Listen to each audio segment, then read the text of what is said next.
The way that you see yourself is quietly shaping everything you do in your life without you even realizing it. It shapes how you make decisions, how you show up for people, and what you think is possible for your life. So if you're feeling stuck, unfulfilled, or like you could be doing more with your life, then rather than you being the problem, it might just be that your self-concept needs an update. And the most powerful thing about self-concept is that it is not fixed, it is a learned identity, which means that it is something we can consciously and intentionally upgrade. So in this video, we're going to be talking about the psychology of self-concept, how to know if your self-concept needs an update, and run you through my 3-step simple process for creating a new self-concept. This video is episode 5 in my Creating My Dream Life series, and at the start of this challenge I set out 3 different goals that I wanted to work on for the first half of the challenge, the first 90 days. One of them was to explore and expand my self-concept. So this video is a bit of a deep dive on self-concept. This is going to carry you through your year and enable you to achieve all of your goals, so it's a really important place to start, and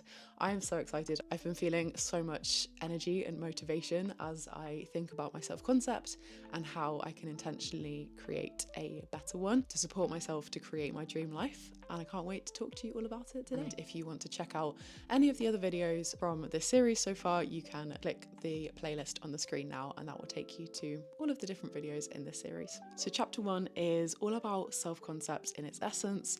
What is the theory of self-concept and what am I talking about basically? So your self-concept is essentially an overarching idea of who you are and how you see yourself. This can encompass your physical attributes, your emotional attributes, social, spiritual, and any other contexts in which we see ourselves. And by definition, in order to have a fully developed self-concept, you sort of have to have some kind of conscious awareness of your thoughts, your behaviors, your feelings, some kind of self-awareness, because if you don't have that, your self-concept will still be there, but it won't necessarily be examined and it won't be something that you're consciously shaping. There's a few different dimensions of self-concept that sort of come under this umbrella.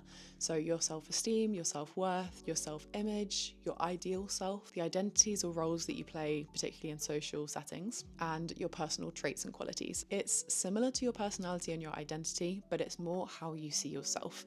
It's not necessarily things that other people would say about you, it's the words that you would choose to identify with and the words that you would use to describe yourself, whether out loud or just in your head. Essentially, it's the internal narrative that we're telling ourselves about who we are. So in my opinion, it's pretty important that we use this as an intentional thing rather than something that is just running on autopilot and going unexamined, because in my experience at least, that leads to your self-critic running wild and that inner voice in your head just berating you for everything that you've ever done wrong, which is not a very helpful place to be. So whether you know it or not, you do have a self-concept, and the question that I want to ask you is your self-concept an intentional thing that you have created for yourself, or is it something that has just accumulated over thoughts that you've had and thoughts that you've practiced over a long period of time?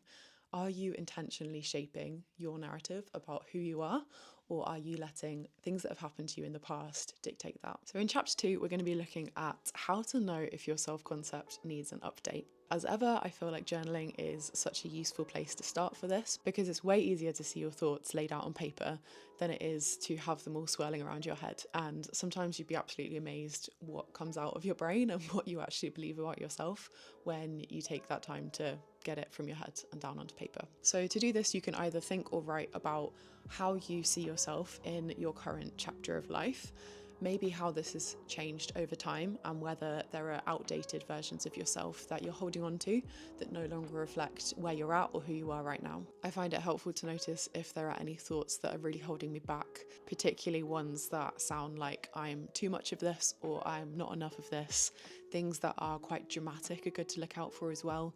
And as I mentioned in last week's video, that all or nothing thinking pattern, where you're only noticing the binaries and not having any appreciation for the sort of the messy middle and the grey area in who we are. Our brains love to be dramatic. They love to pick out patterns and to save themselves time in ordering and figuring something out. So if you've previously had an experience where you felt really anxious in a situation, your brain is likely to take a shortcut and to label you as an anxious person.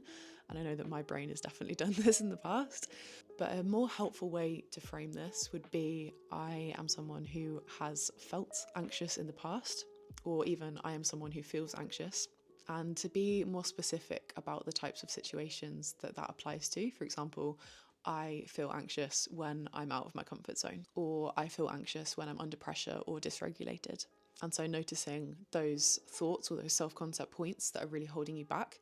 And it's important to remember here that even if a description of yourself feels really true to you, it's not necessarily true. And we can choose our thoughts to better represent who we are and also to shape us into the person that we're becoming. Something that I've been really working on as I shape my own self-concept is the idea that I can be open and expressive, because typically my brain likes to tell me that I'm anxious and reserved, and particularly in social situations, I am more of the introvert. But that's not actually true. There's a lot of situations where I really, really enjoy being loud in a room, and I enjoy having impassioned discussions with my friends about things that I'm really interested in, or I quite enjoy speaking or being the leader. And I think particularly on this one, it's interesting to see where experiences that we've had in the past are really influencing the current thoughts that we have about ourselves, even if they're not necessarily accurate or representative of our current state. For example, as a teenager, I was way more socially anxious and way more nervous in group settings, whereas now I have way more confidence in those settings, but my brain will still often tell me to rein it in or to be quieter in order to prevent myself from being anxious. Your brain is trying to protect you at the end of the day.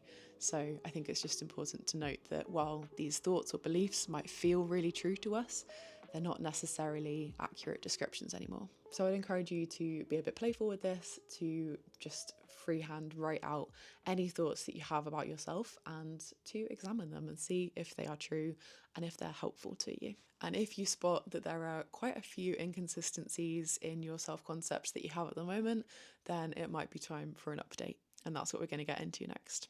So chapter 3 is how to explore your self-concept and how to create a new one that better reflects who you are and where you want to be headed. Step 1 is to find an accurate baseline self-concept. This is going to be a neutral baseline.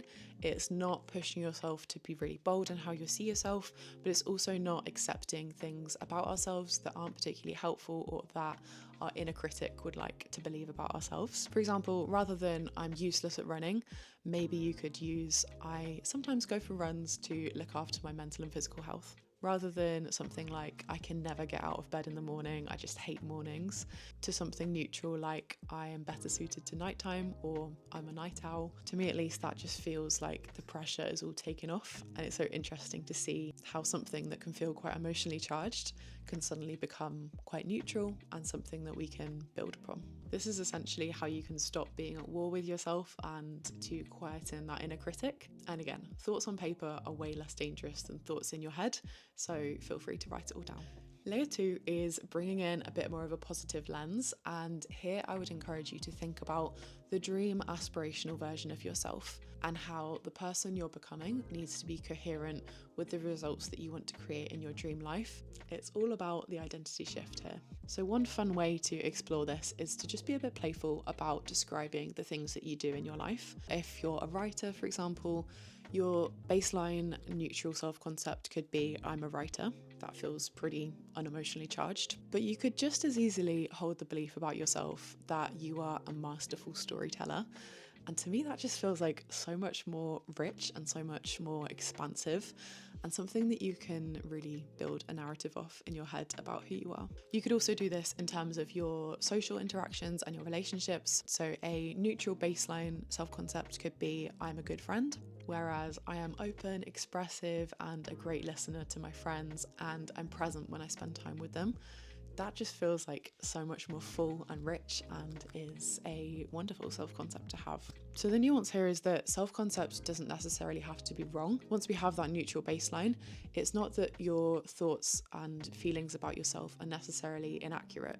They just might not be the most helpful thing to build you up and to make you feel fulfilled and like you're in charge of your own life. And in order to bring that into our present selves, step 3 is once you have that sort of more aspirational self-concept or something that feels more emotionally resonant in a really positive way, to collapse that down into the current version of you now. If you have in your head that dream life is achievable to you in a year's time, What if I asked you to think about how it could be true in a week's time? Say there's like an opportunity that you really, really would love to happen, or something that you'd really love to happen to you. And in your head, it's sort of a future thing, it's happening in like a year. What if I told you that that opportunity was happening next week? How would you need to change in order to be that dream version of yourself, the version that aligns with your aspirational self concept? What would you need to do in order to get there in a week? Because really, the only thing that's preventing you from achieving that version of yourself are the thoughts that you have about yourself and your mindset and your identity. I've learned a lot of this from Maisie Hill, who is an amazing life coach and author of Period Power. And she says that we can only create what our self-concept holds. I also quite like this quote from the Joyce brothers, which says, "An individual's self-concept is the core of their personality. It affects every aspect of human behaviour, the ability to learn, the capacity to grow and change. A strong positive self-image is the best possible preparation for success in life." So there we have it. I hope this has been a really helpful video for you and something that has given you some food for thought. I'd love to hear some examples of some thoughts that you're going to adopt that better reflect who you are and where you're headed. Let me know your thoughts in the comments below. So yeah, subscribe to see more future episodes of the Creating My Dream Life series, and I will see you in episode 6. Thank you so much for watching. Bye.